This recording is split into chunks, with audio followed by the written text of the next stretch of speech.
we're gonna try go fishing this morning, even though the water's so low. So we're gonna have to stop off and get some coffee and a little snack, and we'll see how we do today. This is a part of this area that I have not fished yet, so trying a new spot. Not exactly sure where I am. I see. Okay. I see a sign up here. Try that. Like almost no water out there on the lake. I mean, seriously, it's heartbreaking. Really good example of just how bad our drought is up there. Here.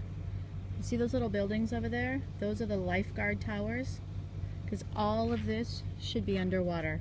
All of this. All of this. And there's the little bit of water. And all of this should be underwater. So if you wonder why we haven't done a lot of fishing up here, then there you go. Having to live vicariously through our lucky tackle boxes because there's just no water. Now the question is, which beach do we go to? Out there, you can see the dam, and look at all of this. No water. Unbelievably, we actually found some water. You can see here how far we've had to hike, because right there are the trees. That's where the water used to be. So we've had to kind of hike down all of this. Whew. But water, here we are. Not sure what the fishing's going to be like with water this low, but probably be skunked again. Guy at the entrance tower had suggested drop shotting as being something that was working here. And I have these really interesting little drop shot hooks that I got in my lucky tackle box. I haven't used them yet. In fact, I haven't tried drop shotting from the bank at all. So this will be something kind of new. Here's a look at one of them. So since the water's so low and conditions aren't exactly ideal, we do have a little bit of breeze, and I am sitting with the breeze in my face, so hopefully that helps.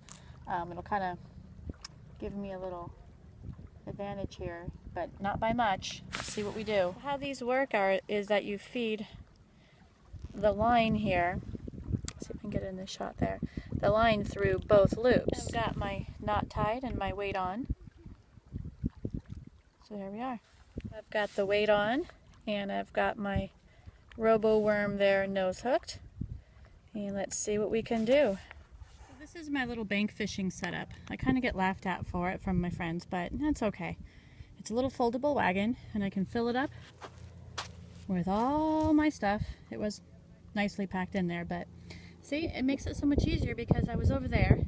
I just collapse the chair up, throw it in the cart, and then I can travel as far as I want, just pull one up and move locations. So fast and so easy.